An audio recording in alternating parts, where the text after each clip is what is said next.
So dear friends, Indian Penal Code 1860 आज हम बिल्कुल वन लाइनर में बात करने वाले हैं। स्पेशली जो आपका यूपी एपीओ का एग्जाम होना है 21 अगस्त को, उसके बारे में हम बात करेंगे। तो वहाँ पे एमसीक्यू आपका जो आईपीसी का वेटेज अराउंड 35 क्वेश्चंस आते हैं और मैं आपको इंश्योर करता हूँ कि ये चाहे वीडियो 2 पार्ट में बने, मैक्सिमम 2 में बनेगा, 3 में हम इसको नहीं लेके जाएंगे। 2-2 घंटे के आसपास के 2 पार्ट बनेंगे, लेकिन अगर आपने इसको देख लिया और अभी तक आपने आईपीसी पे ज़्यादा रिवीजन नहीं किया है तो भी आप ये क्वेश्चंस कर पाएंगे। बिल्कुल वन लाइनर जहाँ से एमसीक्यू बनेगा वो सबको हम कवर करेंगे यहाँ पे, ठीक है। अभी देखिए सबसे पहली चीज क्या आती है कि आईपीसी आई कब, तो आईपीसी को फर्स्ट लॉ कमीशन की रिकमेंडेशन पे, फर्स्ट लॉ कमीशन की जो रिकमेंडेशन थी उस पे इसको लेके आ गया था। लॉर्ड मैकॉले जो था वो उसका क्या था, आपका चेयरमैन था। 1834 में ये आया था। 1833 जो चार्टर था, चार्टर एक्ट, उसके तहत इसकी स्थापना की गई थी। उसके बाद आईपीसी को लागू करने से मैकॉले 1859 में बेचारा ऑफ हो गया, वो इसको नहीं देख पाया इंप्लीमेंट होते, हालांकि उसने 1837 में इसको रेडी कर लिया था। फिर आपका बर्नेस पिकॉक,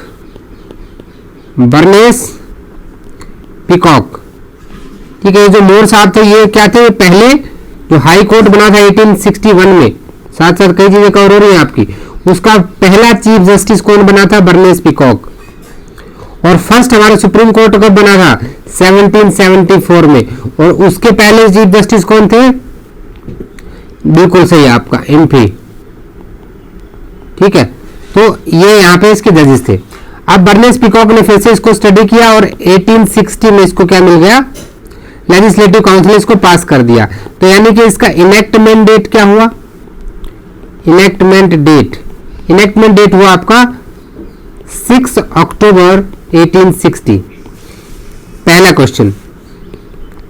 सेकंड क्वेश्चन आपका इन्फोर्समेंट डेट, इन्फोर्स कब हुआ, ठीक है, तो हुआ 1 जनवरी 1862। 2 साल लग गए इसको इन्फोर्स करने में, बिकॉज जो कोर्ट्स थे वो इतने फैमिलियर नहीं थे नए लोगों के साथ, पहली बार लॉ इंप्लीमेंट किया गया था, तो उन्होंने टाइम मांगा कि कोई इसको इन्फोर्समेंट के लिए, तो पहले इसका इन्फोर्समेंट से एक्चुअली 1861 में प्लान था बट नहीं हो पाया, तो फिर 1862 में इसको इन्फोर्स किया गया। दोनों डेट आपके लिए इंपॉर्टेंट हो जाते हैं। क्वेश्चन नंबर 2 नेक्स्ट आ जाता है कि इसका कितने चैप्टर्स दिए गए हैं, टोटल 23 चैप्टर्स है और 511 इसके अंदर सेक्शंस है। माय डियर लीगल एस्पिरेंट्स, आपको ना पूरी रेंज जरूर याद होनी चाहिए, you must remember the full range. हालांकि मैं क्विक रिवीजन में आपके प्रिपेयर कराऊंगा रेंज, लेकिन रेंज आपको याद होना बहुत जरूरी है।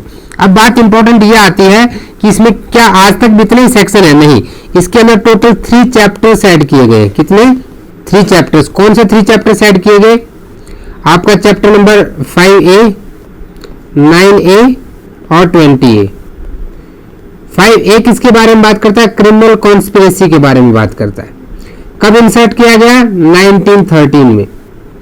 प्रॉब्लम क्या थी कि जो अबेटमेंट के साथ कॉन्स्पिरेसी है वहां पे ओवर एक्ट होना कंपलसरी था, इस वजह से आप जिन डिजाइन को अंग्रेज क्या कर रहे थे, पनिश नहीं कर पा रहे थे, तो इसलिए उन्होंने दिमाग लगाया और यहाँ पे क्रिमिनल कॉन्स्पिरेसी डाला।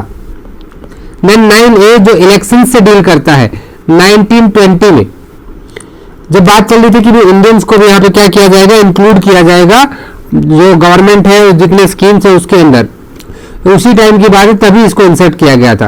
और 20A जब फेमिनाइजेशन अपने टॉप पर था 1983 में, जितने महिलाओं के सुधार के काम हुए ना वो उसके आसपास हुए। तो यहां से 3 क्वेश्चन आपके ये बनते हैं, ठीक है। अभी सेक्शंस की अगर मैं बात करूं तो देखिए मैं थोड़ा सा चैप्टर वाइज आपको बता देता हूं कि चैप्टर 1 में अगर आप देखेंगे ना तो कोई सेक्शन इंसर्ट नहीं हुआ।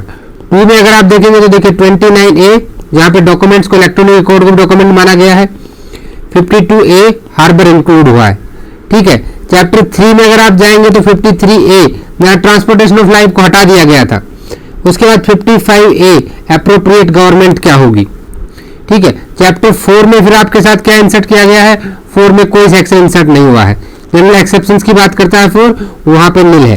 चैप्टर 5 में क्या है, आपका 108A abettor outside the India, कोई बाहर बैठ के इंडिया में किसी ऑफेंस को बैट करता है या कोई इंडिया में बैट करता है तो क्या उसका क्या ऑफेंस होगा, ये बताया गया है।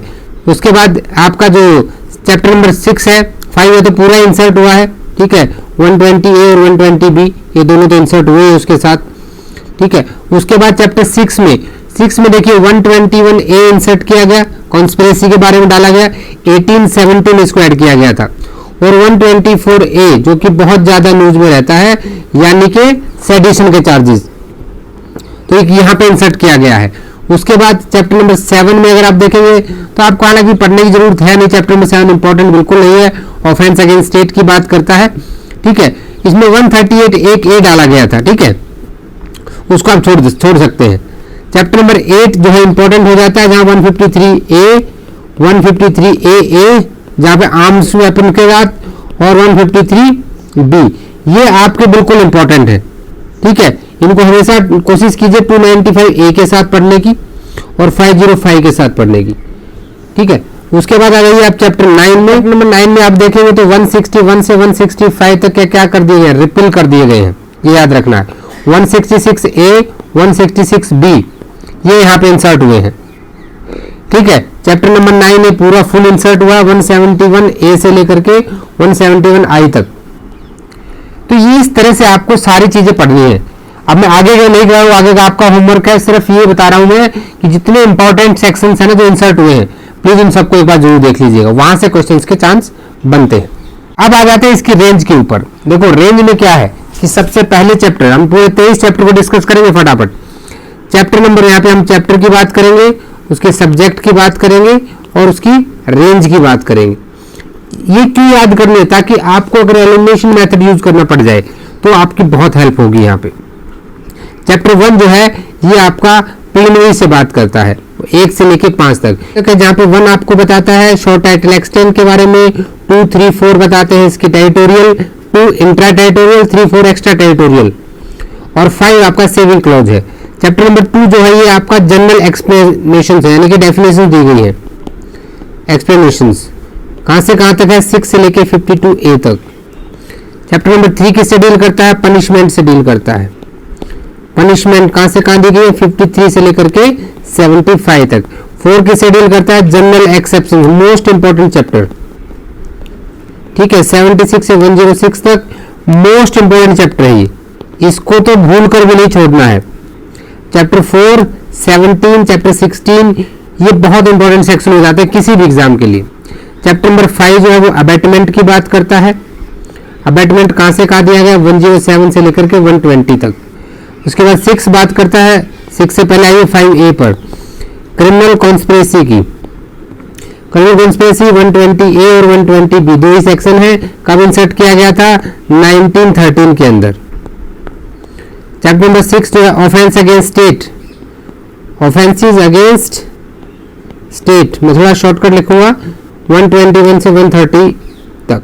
यहाँ इंपॉर्टेंट हो जाता है सबसे ज्यादा आपके लिए 122 और 126, एक तो ये और 124A। इसको मैंने अलग क्यों बताया है, क्योंकि यहाँ पे more preparation is the only punishable, ठीक है। ये चीज यहाँ पे ना अपना लिख लीजिएगा कि 122, 126 और 399 ये 3 सेक्शन ऐसे हैं जहां पे सिर्फ प्रिपरेशन ही पनिशेबल होती है, ठीक है। तो इसको यहाँ पे याद रखना है आपको। चैप्टर नंबर 7 आपका आर्मी, एयरफोर्स, नेवी से रिलेटेड है, जो स्किप कर सकते हैं इसको। 131 से 140 तक बिल्कुल स्किप कर सकते हैं, कोई जरूरत नहीं है पढ़ने की, इसको हम स्किप करेंगे। चैप्टर नंबर 8 जो है आपकी पब्लिक ट्रैंक्विलिटी की बात करता है, 141 से 160 तक। ये आपका इंपॉर्टेंट हो जाता है। यहाँ पे आपको unlawful assembly, riots, affray, common object, 4 ऐसे टॉपिक है जिनके बारे में पता होना चाहिए। 9 जो बात करता है वो ऑफेंस बाय पब्लिक सर्वेंट। अब पब्लिक सर्वेंट की डेफिनेशन कहाँ दी गई है, सेक्शन 21 में, ये भी याद रखना है। 161 से लेकर 171 तक है, इसमें 161 से 165 क्या कर दिए गए हैं, रिपील कर दिए गए हैं, करप्शन एक्ट में चले गए हैं। बाकी सेक्शन को यहाँ देखेंगे, इंपॉर्टेंट हो जाता है आपका 166A और 166B। नंबर 10 किसके बारे में बात करता है, 10 से पहले आप आइए 9A पे, सॉरी 9A क्या है, इलेक्शंस, नया चैप्टर इंसर्ट हुआ। कब इंसर्ट हुआ, 1920 में इंसर्ट हुआ। 171A से 171I तक। सबसे इंपॉर्टेंट सेक्शन 171B ब्राइबरी, ये एमसीक्यू कई बार पूछा गया। चैप्टर नंबर 10 जो बात करेगा contempt of lawful authority, contempt of lawful authority of public servant 172 से 190 तक। ठीक है, इसको आप सीआरपीसी के साथ बहुत बार पढ़े हैं कि भाई अगर किसी ने 161 के स्टेटमेंट में क्वेश्चंस नहीं बताए तो उसको 174 लगेगी। सर्च के दौरान अगर कोई भी पुलिस अफसर की बात नहीं मानता है, विटनेस नहीं बनता है नोटिस देने के बावजूद, तो उसके ऊपर 188 लगेगी। इस तरह के ऑफेंस यहाँ पे आएंगे। Chapter number 11 again most important, जिनको मैं मोस्ट इंपॉर्टेंट बता रहा हूँ वो तो आपको जरूर पढ़ने ही पढ़ने हैं। अगर कोई फॉल्स एविडेंस देता है, ठीक है, फॉल्स एविडेंस बनाता है, फैब्रिकेट करता है, ये आपका 191 से लेकर 229 तक आता है। सबसे इंपॉर्टेंट यहाँ पे आ जाता है 228A, इसको तो बिल्कुल याद कर लीजिएगा, और पहले 5 सेक्शन 191 से 196 तक, ये आपको जरूर पता होना चाहिए। नेक्स्ट आ जाता है 12, जो आपके गवर्नमेंट स्टैम्प्स और आपका क्वाइन से रिलेटेड। देखिए स्टैम्प्स यहाँ पे, क्वाइंस यहाँ है, लेकिन जो फेक करेंसी नोट्स होते हैं, या सिर्फ क्वाइंस की बात की गई है। करेंसी नोट्स कहाँ जाते हैं आपके चैप्टर नंबर 18, ठीक है, वहां पे आ जाते हैं 489A से लेकर के 489E तक, ठीक है, वहां पे हम इसको पढ़ते हैं। तो ये कहां से कहां तक दिया गया है, 229 से आपका 263 तक। चैप्टर नंबर 13 स्किपेबल है, वेट्स एंड मेजर्स की बात करता है, ठीक है, 264 से 267 तक। चैप्टर नंबर 14 जो है पब्लिक हेल्थ, पब्लिक कन्वीनियंस, इनके बारे में बात करता है। तो ये आपके थोड़ा सा इंपॉर्टेंट, इसको एक बार इंडेक्स बेस जरूर पढ़ लीजिएगा, क्योंकि 268 से लेकर के 294A तक जाते हैं, ठीक है, ये आपके थोड़ा सा इंपॉर्टेंट है, यहाँ इंडेक्स बेस्ड इसको पढ़िएगा, इसको सिर्फ इंपॉर्टेंट रखेंगे। 15 जो है ये आपका रिलीजन से रिलेटेड बात करते हैं, ये ज्यादा इंपॉर्टेंट है आजकल, क्योंकि रिलीजन आजकल बहुत ज्यादा न्यूज में रहता है, ये आपको पता होना चाहिए। 295 से लेकर के 298 तक, स्पेशली 295A ज्यादा इंपॉर्टेंट है, और 297 जहां पे trespass in the burial places, वो एक जरूर याद रखिएगा, ठीक है। बरियल प्लेसेस में एक यहाँ पे है, और एक आपका जो मिस एप्रोप्रिएशन ऑफ प्रॉपर्टी है 404 में, जहां मरे हुए व्यक्तियों की प्रॉपर्टी कोई अनऑथराइज्ड लीगली अपने यूज के लिए उतार लेता है। Chapter number 16 sorry most important क्या है, हमारे बॉडी के अगेंस्ट में होने वाले ऑफेंस, ये तो बहुत इंपॉर्टेंट है, इसको पूरे में पढ़ को जरूर जाना है। 299 से 377 तक, सॉरी 377 तक, 299 से 377 बात करता है, मोस्ट इंपॉर्टेंट है। नेक्स्ट जो मोस्ट इंपॉर्टेंट है आपका, नेक्स्ट बात कर लेते हैं आपका अगेन मोस्ट इंपॉर्टेंट, इसको ज्यादा इंपॉर्टेंट है 16 से भी। 17 जो किसके बारे में बात करता है, प्रॉपर्टी से रिलेटेड ऑफेंसेस, प्रॉपर्टी के अगेंस्ट में अपराध जो रहते हैं, 378 से लेकर के 462 तक। जैसे कि आपका थेफ्ट हो गया, ठीक है, एक्सटॉर्शन हो गया, आपकी रॉबरी हो गई, आपकी डकैती हो गई, मिस एप्रोप्रिएशन ऑफ प्रॉपर्टी हो गया, ठीक है, रिसीविंग स्टोलन प्रॉपर्टी हो गया, उसके बाद आपका फ्रॉड हो गया, मिसचीफ हो गया, ठीक है, हाउस ट्रेसपास, ये सारे के सारे इंपॉर्टेंट है। चैप्टर नंबर 18 जो है वो प्रॉपर्टी पीपीटी यानी प्रॉपर्टी मार्क्स के बारे में बात कर रहा है, उससे रिलेटेड बात करते हैं 463 से लेकर के 489E तक। तो 489A से E तक है ना, यही आपके बैंक जो करेंसी नोट्स है उनके बारे में बात करता है। 19 किसके बारे में बात कर रहा है, 19 चैप्टर का बिल्कुल स्किप कर सकते हैं, ये क्रिमिनल ब्रीच ऑफ कॉन्ट्रैक्ट की बात करता है, ठीक है। यहाँ पे 3 ही सेक्शन आते हैं, 490 से लेकर के 491 और 492, ये भी डिलीट हो चुका है, ये भी डिलीट हो चुका है, मात्र यही सेक्शन अब यहाँ पे जिंदा है, आप तो इसे स्किपेबल है आपका। 20 फिर आपका इंपॉर्टेंट है क्योंकि मैरिज से रिलेटेड है, ज्यादा डिफिकल्ट है नहीं, जो शादी से रिलेटेड अपराध है वो यहाँ दिए गए हैं 493 से लेकर के 498 तक। फिर 20A एक चैप्टर इंसर्ट किया गया, cruelty by husband and their relatives, ठीक है, यहाँ पे क्रुएलिटी है, बहुत इंपॉर्टेंट है, आपको पढ़ना है ये। 304B के साथ इसको पढ़िएगा, एक ही सेक्शन है 498A, this is also most important. कब इंसर्ट किया गया, 1983 में, एक ही क्वेश्चन आपसे पूछा जा सकता है। 21 फिर आपका आ जाता है डिफेमेशन। डिफेमेशन को भी आप पढ़ सकते हैं और छोड़ भी सकते हैं, लेकिन पढ़ लेंगे तो ज्यादा अच्छा रहेगा, चांसेस है कि क्वेश्चन आ जाए, लेकिन अगर ज्यादा लोड है तो आप इसको स्किप भी कर सकते हैं। 499 से 502 तक। अब 23 यहां से क्वेश्चन जरूर बनेगा, तो 22 यहां से क्वेश्चन बनेगा जहां पे क्या है, इंटिमिडेशन, अनोएंस, इंटिमिडेशन, अनोएंस, ठीक है। तो इन केसेस में किसी को जान से मारने की धमकी दे दी आपने 503 से 510 तक। स्पेशली इंपॉर्टेंट आ जाते हैं 505 और 509। लास्ट चैप्टर 23 जो बात किसके बारे में करता है, अटेम्प्ट के बारे में बात करता है, ठीक है। तो 511 अब जिसका एक्सप्रेसली प्रोविजन नहीं दिया गया है उसके बारे में होगा। और 511 कहां पे यूज नहीं होगा, जहां पे डेथ से पनिशेबल कोई है ऑफेंस है। ये आपका एक एमसीक्यू बनता है यहां से। आई होप आपको रेंज अच्छे से याद हो गई होगी, ठीक है। अभी हम फटाफट इंपॉर्टेंट सेक्शंस को कवर करेंगे, ठीक है, और थोड़ा सा फास्ट चलेंगे। अगर आप कोई भी डाउट्स है तो प्लीज मुझे कमेंट करके बताइएगा, definitely I will resolve them. तो हम लोग अभी स्टार्ट कर देते हैं। रेंज आपको अच्छे से याद हो गई है, रेंज इंपॉर्टेंट है, बिल्कुल याद रखिएगा इसको। एक दो बार रिवाइज करेंगे तो आपको और भी अच्छे से याद हो जाएगी। देखिए मैंने बहुत कम समय में ज़्यादा चीज़ें कवर करने की कोशिश की है। मैं ये चाह रहा हूँ कि कोई भी एमसीक्यू जहाँ से बन सकता है वो चीज़ आपकी मिस ना हो, तो इसके साथ लगे रहिए।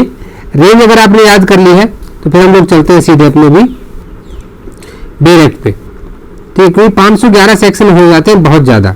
अब इतने सेक्शनों को याद करना सही में बहुत वो है, ठीक है। कि इसका एनैक्टमेंट डेट आपको याद हो गया, इन्फोर्समेंट डेट 1 जनवरी 1862। फिर से थोड़ा सा रिवाइज कर देते हैं आपको, एक्ट नंबर 45 अगर कोई पूछ ले तो, ठीक है। तो इससे अगर कुछ नहीं पढ़ना है। प्रीएम्बल से कोई क्वेश्चन आपका एमसीक्यू बहुत कम बनता है, लेकिन फिर भी ये है कि ये एक जनरल पेनल कोड है। जनरल पेनल कोड मीन्स ये सभी के ऊपर लागू होता है, ठीक है, सबके ऊपर लागू होगा। अब सबसे पहले क्या है कि टाइटल एक्सटेंट है तो ये पूरी इंडिया के ऊपर लागू होता है। अब ये एक्सेप्ट जम्मू एंड कश्मीर को भूल जाइए, क्योंकि J&K reorganisation act 2019 act number 34 था। वहाँ पे आपका जो सेक्शन में 94-95 उसकी शेड्यूल 1 की टेबल 5 के हिसाब से अब ये वहाँ भी लागू हो गया, तो इस चीज़ को भूल जाना है बस। सेक्शन 2 कहता है आपका इंट्रा टेरिटोरियल। इतना याद रखिएगा कि जहां अगर इंडिया में कोई भी ऑफेंस करता है, एवरी पर्सन, एवरी मतलब क्यों यूज हुआ है कि इंडिया में जो अपराध करे वो लायबल हुआ। इंडियन कहीं भी जाएगा तो इंडियन वो चाहे आसमान में स्पेस में जाके मंगल ग्रह पे अपराध कर दे उसको पनिशमेंट मिलेगी। अब 3 और 4 क्या है, एक्स्ट्रा टेरिटोरियल है। इसमें याद रखिएगा कोई भी ऐसे शिप जो इंडिया में एयरक्राफ्ट इंडिया में रजिस्टर्ड है उन पर कोई अपराध होता तो उसको इंडियन टेरिटरी ही माना जाएगा। अगर कोई इंडियन टेरिटरी के अंदर 12 नॉटिकल माइल्स, ये याद रखिएगा, जो हमारी सी के अंदर हमारी मैरीटाइम टेरिटरी है वो कितनी है, 12 नॉटिकल माइल्स है। यहां से क्वेश्चन बन सकता है। हम उन सेक्शंस के अंदर नहीं जाएंगे, ठीक है। एक एग्जांपल ये देख लीजिएगा। उसके बाद सेक्शन 5 कहता है कि भाई इस सेक्शन में जो है ना, ये जो म्यूटनी या डिजर्शन ऑफ ऑफिसर सेलर, तो उसमें क्या है कि जो स्पेशल और लोकल लॉ है उनके ऊपर असर नहीं डालेगा। आर्मी एयरफोर्स नेवी में जो डिजर्टर्स को कोर्ट मार्शल्स के थ्रू सजा दी जाती है air force act, army act, navy act के तहत, उन पर कोई इफेक्ट नहीं डालेगा। बस इतनी सी सेविंग क्लोज कह रहा है। 6 का क्या कहता है कि जितने भी आप पेनल प्रोविजन पढ़ेंगे, जो कुछ भी इन्वेस्टिगेशन पढ़ेंगे, though are subjected to the chapter 4 general exception को देखते हुए पढ़ेंगे हम उसको, बस, ठीक है। एक बार इसको जरूर देख लीजिएगा, इंडेक्स बेस्ड एक बार देख लीजिएगा, sense of expression, gender, number, man women. अब मैन वुमेन में आपको क्या पूछेगा वो, मैं बता रहा हूँ एमसी को। देखिए any age who denotes female human being of any age, male human being of any age. आपको बोलेगा कि एक दिन का बच्चा, एक दिन का बच्चा। अब देखो जो एक बार पैदा हो गया ना, वो मेल या फीमेल पता लग जाता है ना, तो वो मैन या वुमेन की कैटेगरी में आ जाता है। एज मैटर नहीं करती है। 18 ईयर्स वाला गेम खेलेगा आपके साथ 6 ईयर्स गर्ल ऐसे बोल देगा, तो वो आपको कंफ्यूज नहीं होना है। पर्सन दोनों आते हैं आपके, आर्टिफिशियल भी नेचुरल भी, कंपनी एसोसिएशन बॉडी ये भी आते हैं, पब्लिक में कम्युनिटी आती है। 13 में देखिए ये क्वेश्चन अभी हरियाणा जुडिशरी में पूछ लिया गया था, ठीक है, तो इसको टाइप पे भी ध्यान देना है। सर्वेंट ऑफ गवर्नमेंट, सीधी सी बात है, देखिए जहां कहीं भी इंडिया में जो गवर्नमेंट है वो किसी को अपॉइंट करती है तो वो सर्वेंट ऑफ गवर्नमेंट कहलाएगा। 15 और 16 यहाँ पे रिपील कर दिए गए थे। 17 गवर्नमेंट की बात करता है, सेंट्रल स्टेट को इंपॉर्टेंट नहीं है। इंडिया की डेफिनेशन यहाँ दी गई है। अब इसमें से ये हटा दीजिएगा। आज वैसे भी 15 अगस्त है, आज हमारा अखंड भारत बन चुका है, थोड़ा बहुत बचा है उसके पास हम ले ही लेंगे, कोई दिक्कत नहीं है। ठीक है। उसके बाद जज की डेफिनेशन दी गई है, जज कौन होगा यहाँ पे, तो ये जो इलस्ट्रेशन है ना, इसी से क्वेश्चन पूछ लेता है। स्पेशल इलस्ट्रेशन सी से पूछता है कि member of panchayat which has power under the regulation 7/1860 of Madras code to try और डिटरमाइन द सूट्स, वो जज होगा, बिल्कुल जज होगा।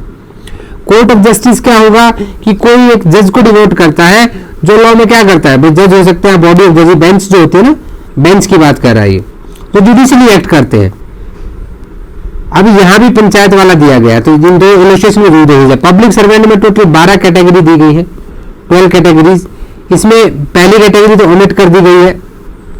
अब दूसरी देखिएगा, ये किसके बारे में कह रहा है कि जो आर्मी एयरफोर्स नेवी में जो ऑफिसर्स होते हैं, कमीशन ऑफिसर्स, ठीक है, उनके बारे में बात कह रहा है। फिर आपके कोर्ट की बात करता है, जज, officer of the court of justice, juryman. Third, fourth और फिफ्थ में कोर्ट से रिलेटेड बातें की गई हैं।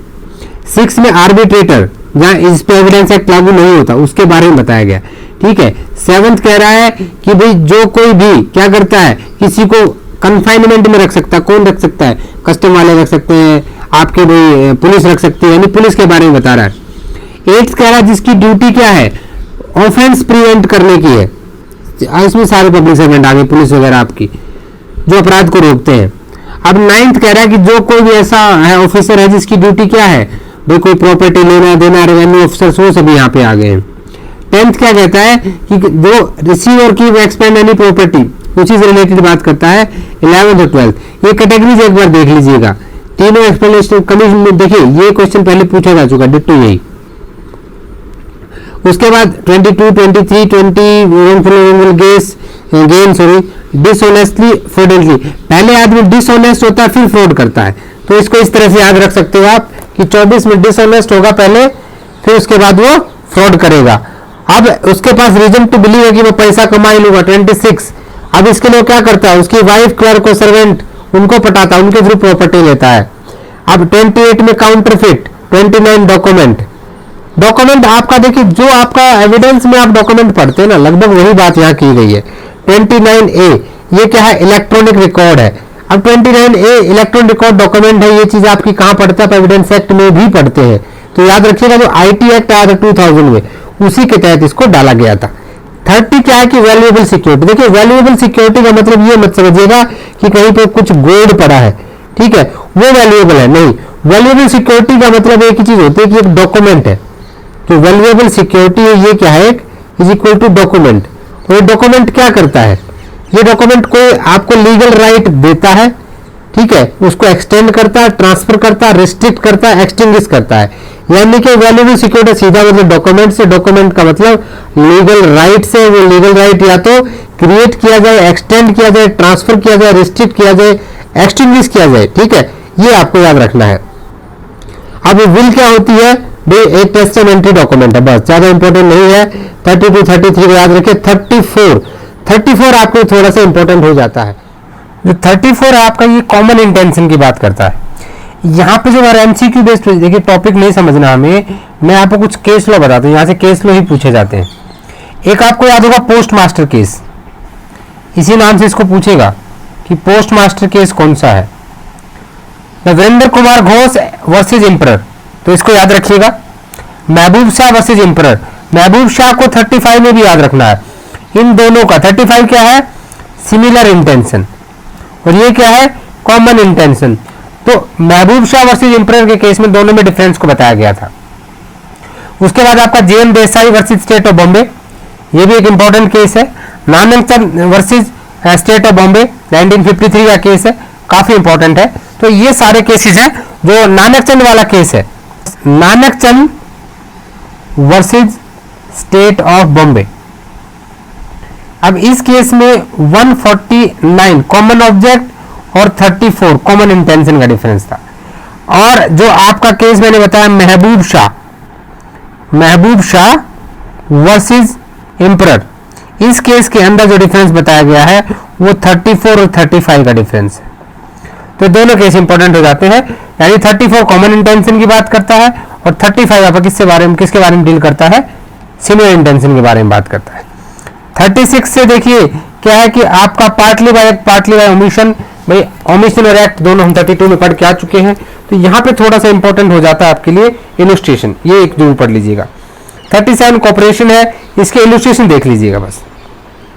38 person concern in criminal act may be guilty of different offences, not important, एक इलस्ट्रेशन देख ले बस, ज्यादा कुछ जरूरत नहीं है। 39 का इलस्ट्रेशन इंपॉर्टेंट है, वॉलंटरीली बताया गया है, कोई भी एक्ट वॉलंटरीली कब हो सकता है, ठीक है। तो यहाँ पे बताया गया है कि जब भाई आपकी इंटेंशन हो, आपको नॉलेज हो उसके बारे में, या क्या हो, आपको इंटेंशन, तीन चीजें हैं यहाँ पे, intention, knowledge and you have reason to believe, इन तीन चीजों से मिलकर क्या बनता है, कोई भी एक्ट वॉलंटरीली बनता है, और तभी वॉलंटरी होने के बाद ही वो ऑफेंस बनेगा। अब ये 39 से आगे कैसे याद रखना है, मैंने वॉलंटियरली एक ऑफेंस किया, मैंने वॉलंटरीली एक ऑफेंस किया जो कि स्पेशल लॉ में पनिशेबल नहीं था, लोकल लॉ में पनिशेबल था। अब ये इलीगल था या लीगली बाउंड टू डू था, ये मेरी समझ में नहीं आया, पर मेरी वजह से उसको इंजरी पहुंची, जिससे उसकी लाइफ खतरे में पड़ गई, उसकी डेथ कॉज हो सकती थी, क्योंकि वहां पे बहुत ही खूंखार एनिमल आ गए थे। मैंने सभी एनिमल्स को एक वेसल में बंद किया और सालों और महीनों के लिए उनको समंदर में छोड़ दिया, ठीक है। अब मुझे पकड़ा गया तो मुझ पर कौन सा सेक्शन लगेगा, मुझे कोर्ट में ओथ दिलाई जाएगी, पर मैं तो जो किया गुड फेथ में किया। इसलिए मेरे दोस्त मुझे क्या करो, अपने पास छिपा लो हार्बर। इस छोटी सी स्टोरी से ना आप सारे के सारे सेक्शन याद कर सकते हो। अभी आपके पास इतना समय नहीं है कि आप डिटेल में इसको समझे, आप एग्जाम दे लीजिए, उसके बाद डिटेल में भी इस पर चर्चा करेंगे। तो इस तरह से आपका चैप्टर 2 खत्म हो जाता है, ये आपको याद रखना है, ठीक है। अब आते हैं चैप्टर 3 के ऊपर। चैप्टर 3 के कहां से कहां है, 53 से 75।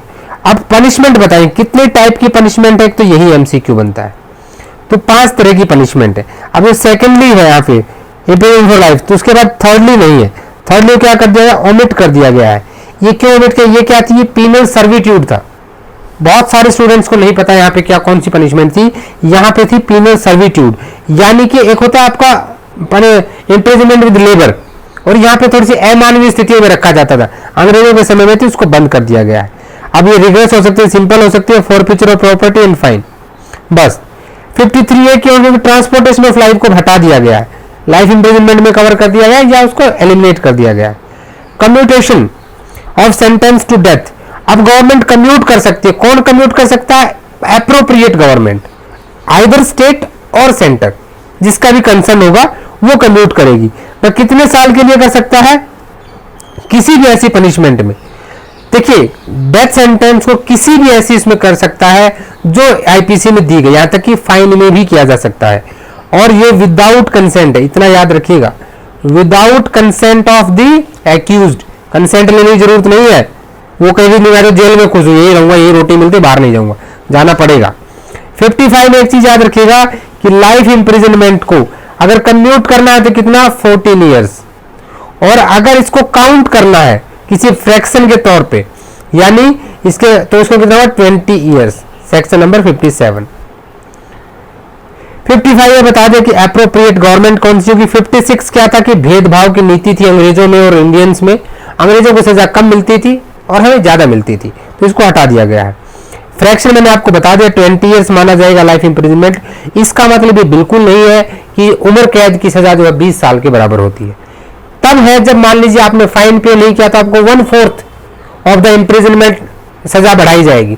तो लाइफ का 1/4 कैसे करेंगे, आपकी लाइफ थोड़ी पता है किसी को, तो उस केस में इसको 20 ईयर्स काउंट किया जाएगा। अगर कुछ कैलकुलेशन करना है तो 20 ईयर्स होगा, अदरवाइज जेल में तो भैया उम्र कैद मिली है तो जब तक जिंदा है तब तक वही रहेंगे, मोहब्बत हो गई आपको। 58 59 दोनों हटा दिए गए हैं।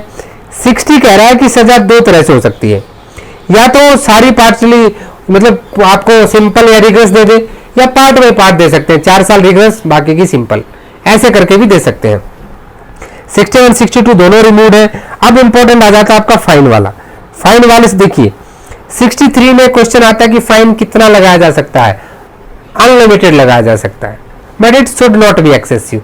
दो इंपॉर्टेंट वर्ड यहाँ पे है, पहला है आपके लिए जो अमाउंट है वो अनलिमिटेड हो सकता है, लेकिन दूसरा ये भी है कि शैल नॉट बी एक्सेसिव, बस यही इसकी जिस्ट है। 64 कहता है कि भाई अगर नॉन पेमेंट ऑफ फाइन होगी तो क्या होगा। अब मान लीजिए किसी को इंप्रिजनमेंट और फाइन दोनों मिले, सजा के साथ में जुर्माना भी लगा है वहां पे, और वो बंदा क्या करता है, जुर्माना नहीं देता है, तो उस केस में क्या होगा, अभी उस केस में क्या है कि ऑफेंडर को सजा दी जा सकती है इन लिeu ऑफ द फाइन। तो कंपिटेंट कोर्ट क्या करेगा, उसे सजा दे देगा। अब कितनी सजा देगा ये 65 बताता है। 65 कहता है कि देखो जी 1/4। अब देखिए 1/4 किसका है, मैक्सिमम का है। 379 में थेफ्ट की कितनी सजा है, 3 साल की सजा है। अब मान लीजिए किसी को कितना सजा मिला, उसको 18 महीने की सजा सुनाएगी। भाई सुना दो अप टू 3 ईयर्स है ना, 18 महीने सजा सुनाएगी प्लस 2000 रुपये फाइन सुनाया गया। 2000 रुपये पे नहीं करता है तो किसका 1/4 लोगे, इसका या फिर इसका। 1/4 किसका होगा, तो यहाँ पे याद रखिए 1/4 3 ईयर्स का होगा। 3 ईयर्स यानी कि 36 मंथ। 36 मंथ का 1/4 कितना हो गया, 9 मंथ्स। तो 18 + 9 होगा, 18 + 9 यानी 27 मंथ्स वो जेल में रहेगा, 2 साल 3 महीने। तो 1/4 हो मैक्सिमम का, ये याद रखिएगा। अब ये कह रहा है 66 की, ठीक है सजा तो दे दी आपने, अब वो सिंपल होगी कि रिग्रेस होगी, बहुत ध्यान रखना है। जब इम्प्रिजनमेंट और फाइन दोनों हो तो उस केस में फाइन ना जमा कराने की हालत में क्या होगा कि जो सजा मिलेगी वो इम्प्रिजनमेंट के हिसाब से मिलेगी। अगर वो सिंपल है तो सिंपल, और अगर भैया वो क्या है आपकी है तो regress. It may be of any description. अब 67 थोड़ा सा इंपॉर्टेंट है यहाँ पे एमसीक्यू साइड से। 67 क्या कहता है कि जहां पे ओनली फाइन करने हैं, क्या है, विद फाइन ओनली। तो उस केस में क्या होगा कि मान लीजिए कैसे डिसाइड करेंगे, तो उसको डिसाइड करने का एक तरीका है। क्या तरीका है कि अगर मान लो 0 नहीं कह सकते, 1 से लेके 50 तक कोई फाइन है और वो पे नहीं किया 50 रुपए तक का, तो 2 महीने की सजा। ऐसा कौन है बताइए 50 रुपये नहीं करेगा। और 50 से लेकर 100 तक का है तो 4 महीने की सजा। और भैया 100 से ऊपर, 100 से ज्यादा जितना भी फाइन है तो उस केस में क्या होगा, आपका फाइन कितना 100 से ज्यादा है तो 6 महीने की सजा, 6 मंथ। तो भैया तो 100 से कम तो फाइन कहीं लगता ही नहीं है, आप प्रैक्टिकली 6 महीने होगा। बट एमसीक्यू के लिए आपको 3 चीजें याद होनी चाहिए। 68 कहता है imprisonment to terminate on payment of fine, कि ठीक है भाई मुझे 2 महीने सजा होगी, तुम 50 रुपए जमा कराओ, जाओ अपने घर। अब 68 प्रोपोर्शनेट में हो सकता है, तो यहाँ पे ना ये जो इलस्ट्रेशन है इसको पढ़ लीजिएगा, इससे क्वेश्चन आपका बन सकता है। 70 कहता है कि भाई मान लीजिए जो with in 6 year of imprisonment जो फाइन है वो लिया जा सकता है, और किसी की डेथ जो है उसको डिस्चार्ज नहीं करती। बंदा जेल में मर गया, फाइन नहीं जमा कराया, अब घर वाले बोलेंगे अब हम कहां से दें, तो मर गया अब हम क्या करें, ऐसा नहीं चलेगा। उसके नाम पे जो प्रॉपर्टी है उसको सेल आउट करके क्या किया जा सकता है, लिया जा सकता है। प्रॉपर्टी कैसे सेल करेंगे भाई, सीआरपीसी प्रोविजन दिया गया 451 से 459 डिस्पोजल ऑफ प्रॉपर्टी, उस तरह से हम अपना ले लेंगे। अब 71 क्या कहता है कि अब एक से ज्यादा अपराध कर दिए, इसको किसके साथ पढ़ते हैं, सेक्शन 31 ऑफ सीआरपीसी के साथ। तो उसमें कैसे होगा भाई, जो सीरीज ऑफ एक्ट है उनको हम सिंगल एक्ट मानेंगे, ठीक है। तो इसको आप थोड़ा देख लीजिएगा, इसके दोनों के दोनों ये कि इसमें भाई 50 डंडे मारे तो सजा तो एक ही मिलेगी हार्ट की, या ज्यादा जोर से हमारी हड्डी तोड़ दी तो करेगी शर्ट की। 50 डंडे सजा देंगे तो उसकी कई जिंदगियां कम पड़ जाएंगी। अब 72 कहता है कि जहां पे ना मान लीजिए क्या है कि डाउटफुल है कि कौन सी सजा हम दे, तो भैया वहां पे अगर डाउटफुल है तो ऑफेंडर क्या है वो उसके लिए क्या जाएगा जिसकी लोएस्ट पनिशमेंट होगी। अंडरस्टूड, यानी कि बेनिफिट किसको मिलेगा, बेनिफिट किसको मिलेगा, यहाँ पे एक्यूज्ड को बेनिफिट मिलेगा, ये याद रखिएगा। यानी आप डाउट है कि थेफ्ट है कि एक्सटॉर्शन है, एक्सटॉर्शन की मान लीजिए वहां पे ज्यादा पनिशमेंट है, थेफ्ट की कम है, तो भैया उसको थेफ्ट की मिलेगी अगर कोर्ट वहां पे डाउटफुल है तो। अब 73 most important, this is also most important. Solitary confinement क्या, काल कोठरी की सजा। काल कोठरी सजा कितनी मिल सकती है, ठीक है। काल कोठरी सजा कब मिलेगी, बहुत रेयर टू रेयरेस्ट केसेस में दी जाती है। अगर 1 month, a time not exceeding 1 month, अगर कितनी है 6 महीने की सजा है, up to 6 month, up to 6 month तक की किसी को सजा मिली है तो उसको सोलिटरी कन्फाइनमेंट कितनी दे सकते हैं, 1 महीना की दे सकते हैं। अगर मान लीजिए उसको कितना मिला है 6 मंथ से लेके 1 साल तक, 6 से लेके 1 साल तक की सजा मिली है तो 2 महीना। और भैया अगर 1 साल से ऊपर होगा तभी उसको हम 3 महीना देंगे। ये तीनों पॉइंट इंपॉर्टेंट है। दूसरी चीज क्या इंपॉर्टेंट है कि अगर उसको 3 महीने से कम की सजा मिली है, किससे, 3 महीने से कम की सजा मिली है, तो इस केस में हम क्या करेंगे, उसको 14 दिन की सजा, 14 से ज्यादा एक बार में नहीं देंगे, और 14 की देंगे, 14 का गैप रहेगा और फिर 14 की देंगे। और अगर 3 महीने से ज्यादा है तो 7 डेज, उतना ही गैप 7 डेज देंगे। और अगर और ज्यादा है तो उसका कोशिश करेंगे कि क्या किया जाए, महीने में एक ही बार दी जाए। दोनों सेक्शन इंपॉर्टेंट है आपके। 75 कहता है इनहेंस पनिशमेंट, यानी कि मान लीजिए कोई रिपीट ऑफेंडर है जिसने chapter 12 government stamps and coin और चैप्टर 17 ऑफेंस अगेंस्ट प्रॉपर्टी में कोई अपराध किया है, जहां उसको 3 साल तक की सजा पहले क्या है मिल चुकी है, उस केस में उसको अब कितनी सजा मिलेगी, ये थोड़ा सा इंपॉर्टेंट है। तो यहाँ पे इम्प्रिजनमेंट ऑफ लाइफ मिल सकती है, और ईदर डिस्क्रिप्शन में एक्सटेंड टू 10 ईयर्स, यानी सिंपल और रिगरस दोनों में से 10 साल की सजा उसको मिल सकती है। तो ये आपका चैप्टर 3 भी खत्म हो गया। अब चलते हैं चैप्टर 4 के ऊपर, जनरल एक्सेप्शन। 76 और 79 मिस्टेक ऑफ फैक्ट की बात करते हैं, जहां पे 76 बाउंड बाय लॉ है और 79 क्या है आपका जस्टिफाइड बाय लॉ। ठीक है, जस्टिफाइड क्या, कोई पड़ोसी अपने घर में घुस रहा था, घर उसी का था, पर आपको लगा कोई चोर घुस रहा है, आपने उसको धर दबोचा, ठीक है, सूत दिया बेचारे को, गुड फेथ में, जस्टिफाइड बाय लॉ। ठीक है, और आपका बाउंड बाय लॉ क्या कि आप गए थे किसी को अरेस्ट करने, लेकिन धोखे से किसी और को करके ले आए, मिस्टेक ऑफ फैक्ट हो गया। 77 एक्ट ऑफ जज। 78 आपका क्या होगा, ये होगा आपका act done in pursuance of judgment of court, यानी कि जल्लाद के द्वारा जो काम किया जाता है ना उसके बारे में बात कर रहा है, ये कोर्ट के आदेश पे किया गया काम, इतना ही है। अब 80 पे आ जाते हैं।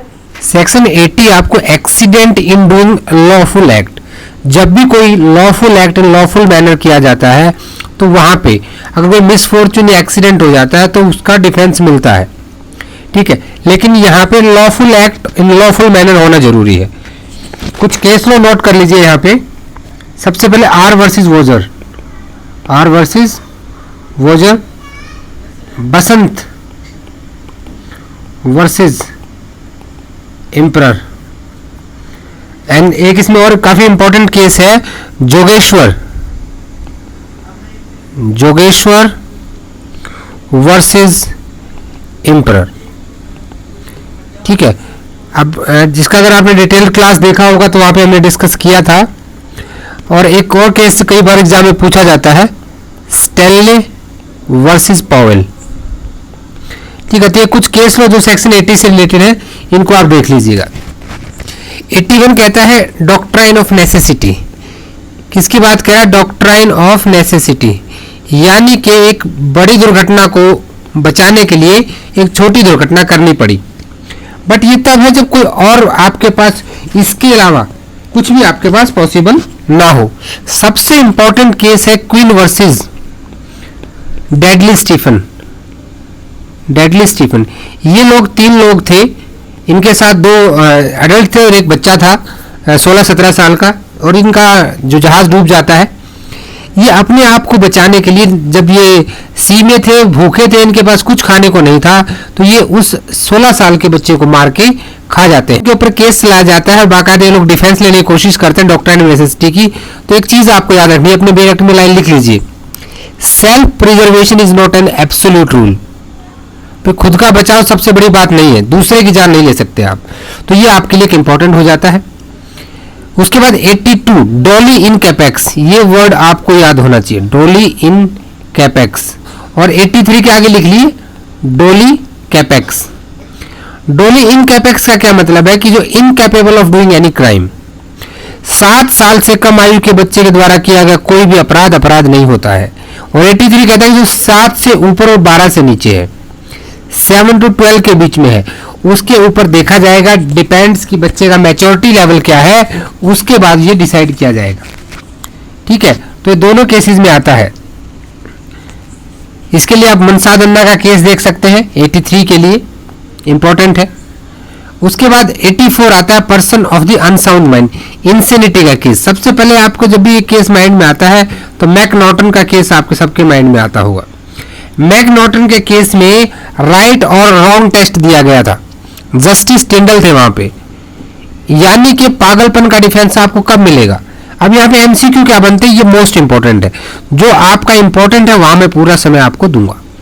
देखिए 84 में सबसे पहला क्वेश्चन क्या बनता है कि कौन सी इंसेनिटी है, तो ये लीगल इंसेनिटी की बात करता है, क्योंकि कानून को लीगल इंसेनिटी से मतलब है, मेडिकल से नहीं। मेडिकल एक कॉर्पोरेशन हो सकता है साथ में, बट लीगल इंसेनिटी होनी चाहिए। दूसरी चीज क्या है, इस पे इंपॉर्टेंट केस लॉ क्या है, सबसे पहले मैं सेक्शन 84 के केस लॉ यहां लिख रहा हूं, आप नोट कर लीजिएगा, आर वर्सेस आर्नोल्ड। ये केस है 1724 में, जहां पे वाइल्ड बीस्ट टेस्ट दिया गया। इसी नाम से क्वेश्चन पूछा जाता है कि wild beast test of insanity is given under which case, R versus Arnold. इसके बाद सेम टेस्ट को दोबारा से किसमें अपनाया गया, हेडक्लिफ के केस में। हेडक्लिफ केस आया था, ये आया था आपका 1800 में।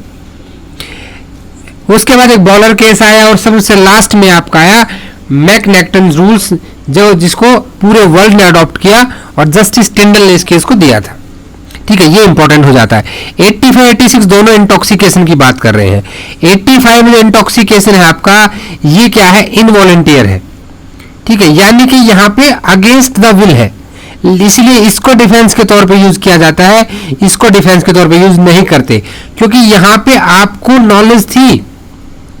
ठीक है, लेकिन आपको एक चीज ध्यान रखनी है, 86 का डिफेंस भी मिलता है, किन ऑफेंस में मिलता है, जहां पे इंटेंशन और नॉलेज जरूरी ना हो ऐसे अपराध में।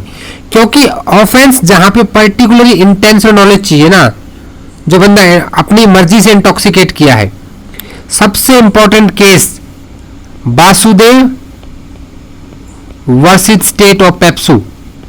एक फौजी आदमी होता है यहाँ पे, आर्मी मैन, वो किसी शादी में जाते हैं, अपनी मर्जी से शराब पीते हैं और कुछ कुर्सी पे बैठने को लेकर झगड़ा हो जाता है। ये बंदा उसको गोली मार देता है और ये फिर डिफेंस लेता है कि आई वाज इन इंटॉक्सिकेशन। तो कोर्ट कहता है कि ऐसा नहीं चलेगा। ठीक है, तुम्हें इंटेंशन नहीं, तुम्हें नॉलेज थी वहां पे, तो वहां उसका डिफेंस तुम्हें नहीं मिलेगा। तो 85 86 को याद रखिएगा। अब आते हैं 87 से लेके 92 तक हम लोग एक वर्ड पढ़ेंगे, कंसेंट। ठीक है, अब देखिए सबसे पहले सेक्शन 90 पे आप जाइए। सेक्शन 90 एक नेगेटिव डेफिनेशन देता है। कंसेंट क्या नहीं मानी जाएगी, चार चीजें हैं। कोई भी ऐसी कंसेंट जो किससे ली गई है, आपने कहीं पे जो मिसकंसेप्शन किया है, फियर ऑफ इंजरी है, किसी भी फियर ऑफ इंजरी में, या मिसकंसेप्शन ऑफ फैक्ट में, या फिर consent of insane person 1 2 3 and 4, और consent of child under 12 years age. ये आपका एमसीक्यू है यहां से। ये चार चीजें अगर है तो उसी कंसेंट को फ्री कंसेंट नहीं माना जाएगा। यानी कि डेफिनेशन कहां मिली, 90 में। अब आइए 87 पे वापस। 87 क्या कहता है, जो अम्यूजमेंट से रिलेटेड चीजें होती है ना, जैसे आपने बंजी जंप किया, आप भाई आपने पैरों में रस्सी बंधवाई या ऊपर से बंजी जंप के लिए गए, तो आपसे पहले कंसेंट फॉर्म भराता है। लेकिन ये कंसेंट के लिए आप 18 साल से ऊपर होने चाहिए। You must be above the age of 18 years and above, adult होने चाहिए। तो ऐसे उसमें अगर कोई भी हार्म पहुंच जाता है, आपने देखा होगा बंजी जंप में बहुत बार ऐसा होता है कि कुछ किसी की डेथ हो जाती है, पैरा जंपिंग में डेथ हो जाती है, तो इन दैट केस आपके कंसेंट का वहां पे डिफेंस लिया जाएगा। 88 क्या कहता है कि जहां पे act not intended to cause death done by consent in good faith for the person benefit. देखिए 87 में याद रखना है अम्यूजमेंट, 88 में आपको याद रखना है किसी भी व्यक्ति के को डेथ कॉज नहीं करना चाहते आप, उसकी गुड फेथ में उसका कुछ फायदा करना चाहते हैं। जैसे कि डॉक्टर है, अब उसे पता है कि जो ऑपरेशन करने जा रहा है उससे जेड की डेथ कॉज हो सकती है, लेकिन उसको पेनफुल भी तो है, बट उसको बचाने के लिए वो कोशिश करता है, लेकिन उसकी डेथ हो जाती है। डॉक्टर बोलता है I am sorry, is no more. तो इन दैट कंडीशन उसको यहाँ पे बेनिफिट मिलेगा, लेकिन यहाँ पे कंसेंट ली जाएगी उस व्यक्ति की। कंसेंट साइन कराते हैं ना ऑपरेशन से पहले। अब 89 क्या है कि यहाँ पे आप चाइल्ड की कंसेंट के लिए कंसेंट दे रहे हो।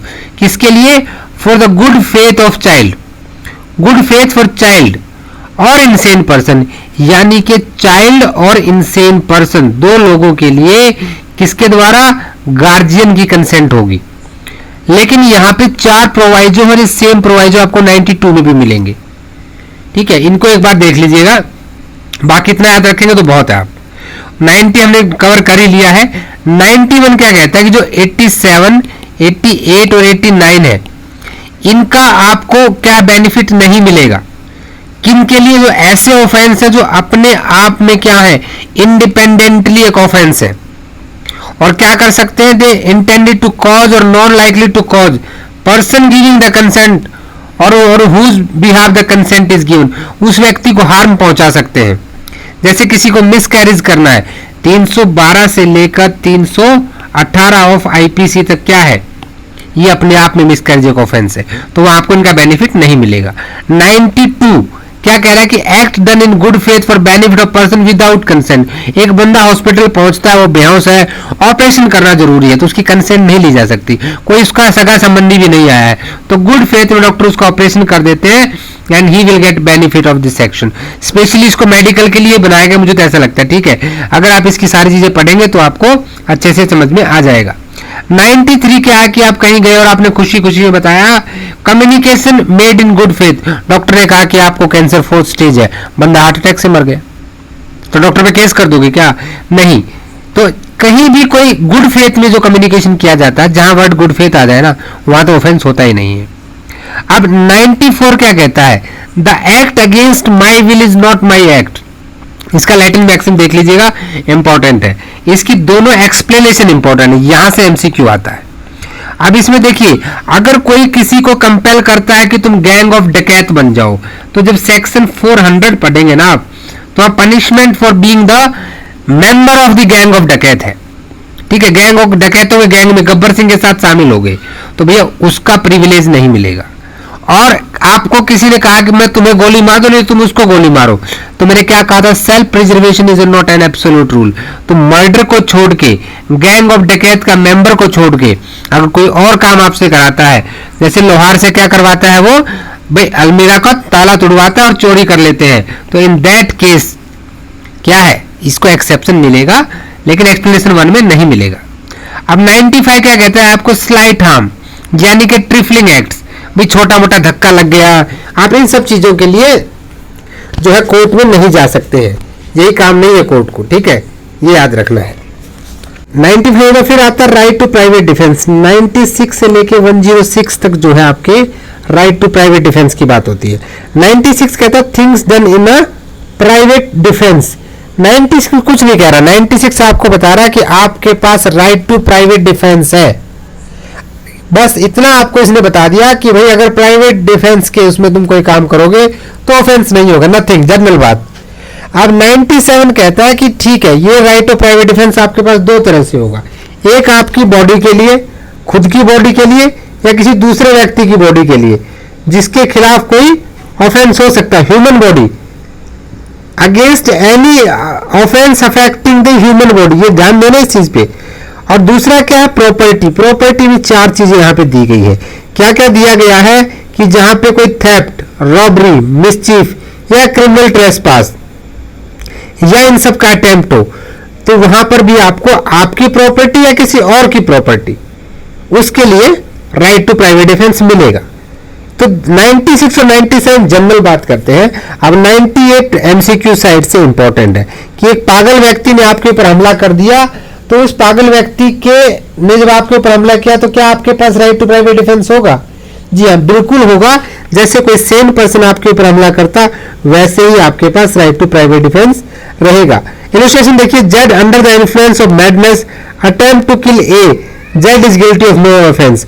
क्या मिला जेड को? सेक्शन 84 मैकनैगटन्स रूल्स का बेनिफिट मिल गया है। लेकिन ए के पास क्या है, वो same right of private defence होगा अगर जेड सेम होता तो। बस ये आपका 98 कह रहा है। 98 बता रहा है कहां पे आप right to private defence use नहीं कर सकते। कहां नहीं कर सकते? जब तक कि कोई रीजनेबली कॉज ना हो एप्रीहेंशन ऑफ डेथ और ग्रीवियस हर्ट का, ठीक है, या इनके अटेम्प्ट का, तो जब तक आपके पास नहीं होगा। पहली चीज बताती है बॉडी के लिए, दूसरी बताती है प्रॉपर्टी के लिए, ठीक है। और अगर आपके पास टाइम है किस चीज के लिए, protection of the public authorities, भाई पब्लिक अथॉरिटी की हेल्प लेने का समय है, तो भी आप right to private defence use नहीं कर सकते हैं। Extent to which right may be exercise, 91 ये भी बताता है कि कब यूज किया जा सकता है। The right of private defence is no case extend to the inflicting more harm. भाई कितनी चोट आप पहुंचा सकते हो? मान लो आपको कोई डंडे से मारने आ रहा है और आपने उसको गोली मार दी, ऐसा आप नहीं कर सकते हैं, ठीक है। जितना खतरा आपकी बॉडी के ऊपर है उतना ही आप यहाँ पे कर सकते हैं। A person is not deprive of right of private defence against an act done और attempted to be done by a public servant as such unless he knows और has reason to believe that the person doing the act of such public servant. भाई जब तक उसको ज्ञात ही नहीं है कि वो पब्लिक सर्वेंट है, पुलिस वाला आया सिविल ड्रेस में अगर किसी के साथ मारपीट करने लगा तो उसके पास ऑब्वियसली प्राइवेट डिफेंस, उसे नहीं पता कि वो अथॉरिटी में आया लॉफुल एक्ट कर रहा है कि नहीं कर रहा है। ठीक है, ये दोनों एक्सप्लेनेशन देख लीजिएगा। सबसे इंपॉर्टेंट आ जाता है 100 की कब डेथ कॉज कर सकते हैं। टोटल 7 यहाँ पे स्टेप्स दिए गए। सबसे पहला देखिए डेथ, ठीक है। सेकंड क्या है, grievous hurt, rape, unnatural lust, ठीक है। 4 तो ये ऑफेंस हो गए। उसके बाद 5वां आपका आ जाता है कि कहीं पे भी आपका कोई किडनैप कर रहा है, एब्डक्शन कर रहा है, ठीक है। या फिर क्या है जो लास्ट आपका 6 है, 6 ये है कि जब कोई आपको रॉन्गफुल कन्फाइन कर रहा है। और 7th जो है वो ज्यादा इंपॉर्टेंट है क्योंकि 2013 में लक्ष्मी यूनिवर्सिटी ऑफ इंडिया में ये ऐड हुआ था। और जब कोई attempt to throw the acid या attempt throwing the acid, 326A और 326B की बात की जाती है, 326A और 326B, ठीक है। तो ये 7 पॉइंट आपको याद होने चाहिए।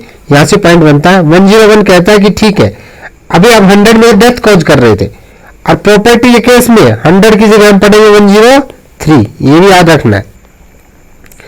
101 कहता है कि मान लीजिए कोई ऐसा ऑफेंस है जहां पे आपके ये 7 पॉइंट तो नहीं पड़ते हैं, आपने कहा कि डेथ कॉज नहीं कर सकता, ये 7 जो कंडीशन है वो नहीं पड़ती है। तो उस केस में क्या होगा कि जो प्राइवेट डिफेंस तो रहेगा ना, लेकिन वहां उसकी डेथ कॉज नहीं कर सकते हैं, ठीक है। तो कितना कर सकते हैं भाई, सेक्शन 99 ने हमें बता दिया था जितना खतरा हमारी बॉडी पे है अदर देन डेथ उतना ही हम कॉज कर सकते हैं। वो लठ मारेगा हम भी लठ मार देंगे, बात खत्म।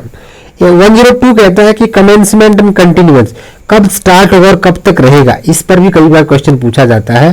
तो जैसी एप्रीहेंशन ऑफ डेंजर आप बॉडी के पास आएगा और जब तक हमारी बॉडी एप्रीहेंशन ऑफ डेंजर में रहेगी तब तक राइट टू प्राइवेट डिफेंस हमारे पास है। अब 103 कहता है कि डेथ कब कॉज कर सकते हो, प्रॉपर्टी के केस में। प्रॉपर्टी में मेरी प्रॉपर्टी में रॉबरी करता है, हाउस ब्रेकिंग बाय नाइट करता है, मिस्चीफ बाय फायर करता है, ठीक है, या थेफ्ट, मिस्चीफ और हाउस ट्रेसपास करता है, तो उस केसेस में मुझे क्या है, राइट टू प्राइवेट डिफेंस मिलेगा। 104 इज इक्वल टू 102, ठीक है, सॉरी 101 अदर देन डेथ के केस में क्या होगा, ठीक है। और 105 कहता है कि इज इक्वल टू 102, कहना जब आपकी प्रॉपर्टी पे कोई चोर आ गया तो आपका राइट टू प्राइवेट डिफेंस चालू, जब तक वो आपकी प्रॉपर्टी पे है या प्रॉपर्टी चुरा के भाग रहा आप उसके पीछे भाग लिए।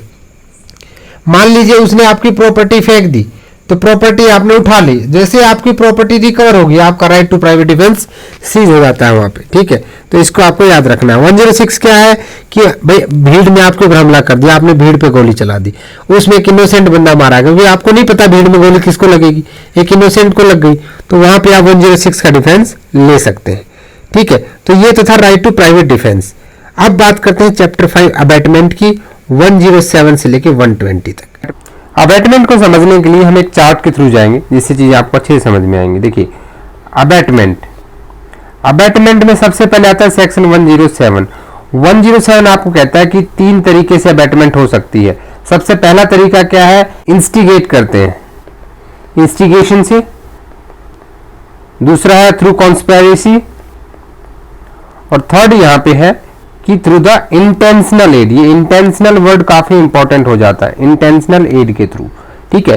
108 आपको बताता है कि अबैटर कौन होगा, हु इज द अबैटर। 108A जब इंडिया में कोई ऑफेंस होता है और उसको अबैट करता है कोई बाहर बैठ के, तो उस पर क्या रिस्पॉन्सिबिलिटी होगी, वो भी यहाँ पे इंडिया में पनिशेबल हो जाएगा। इसके अलावा पनिशमेंट्स की अगर हम बात करें तो पनिशमेंट्स कैसे मिलेंगे, देखिए सीधी सी बात है, 3 सेक्शन आपको याद होंगे। पनिशमेंट के सेक्शन बहुत इजी हैं, या तो एक्ट डन हुआ या एक्ट नहीं हुआ, नॉट डन। अगर एक्ट हुआ तो या तो सेम इंटेंशन से हुआ या फिर डिफरेंट इंटेंशन से हुआ। अगर सेम इंटेंशन से हुआ तो सेक्शन 109 सेम पनिशमेंट मिलेगी जो कि एक्ट डन, अबैटर को भी सेम पनिशमेंट मिलेगी। अब मान लीजिए डिफरेंट इंटेंशन और नॉलेज है, एक्ट सेम है, सेम एक्ट हुआ यहां पर भी, सेम एक्ट, ठीक है, लेकिन डिफरेंट इंटेंशन या नॉलेज के साथ है, तो वहां पे भाई किसकी पनिशमेंट मिलेगी? उसको एक्ट डन की मिलेगी, एक्ट डन की मिलेगी यहाँ पे, ठीक है। ये आपको यहाँ पे याद रखना है कि डिफरेंट अगर नॉलेज है तो पनिशमेंट जो उसने एक्ट अबैट किया था, ठीक है, उसकी उसको पनिशमेंट मिलेगी अबैटेड एक्ट की। अब मान लीजिए उसने बच्चे से कोई ऑफेंस करवा दिया, 6 साल के बच्चे को बोला कि जाओ तुम उसके घर से ये ज्वेलरी उठा के लेके आ जाओ, बच्चा लेकर आ गया, तो बच्चे ने तो कोई ऑफेंस नहीं किया क्योंकि वो तो डॉल इन कैपेक्स है, लेकिन वहां पे अबैटर को सेम पनिशमेंट मिलेगी। ये प्रोविजन दिया गया सेक्शन 110 में, अंडरस्टूड। अब आते हैं डिफरेंट एक्ट पे।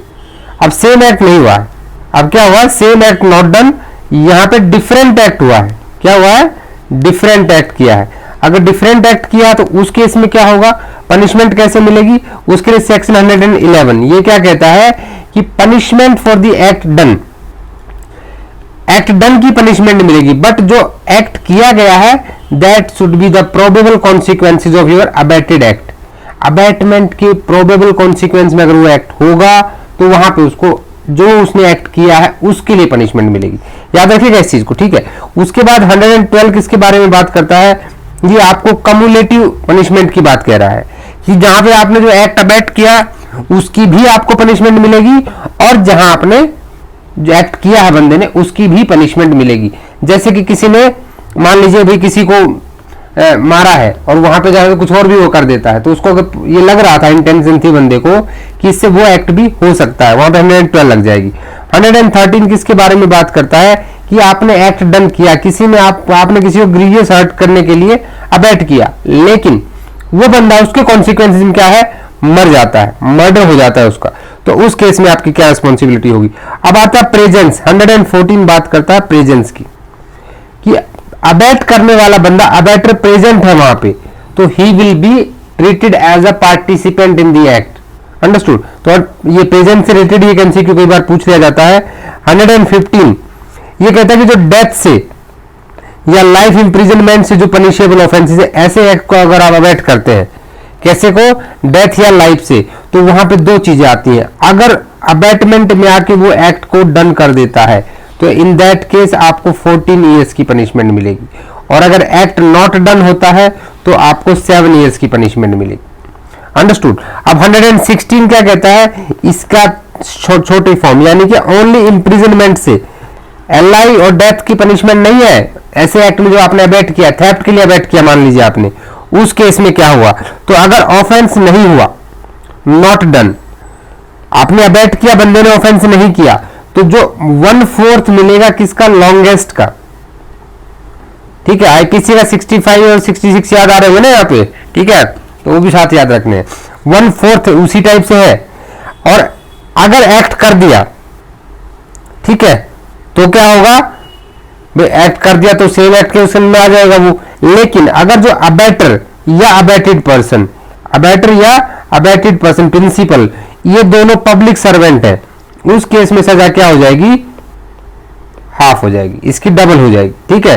117 ये कहता है अगर मोर देन 10 पीपल, 10 से ज्यादा लोगों को आपने क्या किया? अबैट किया, पब्लिक को अबैट किया है, तो आपको 3 साल की पनिशमेंट मिलेगी। 118 को हमेशा 120 के साथ पढ़िए। 118 बात करता है किसकी?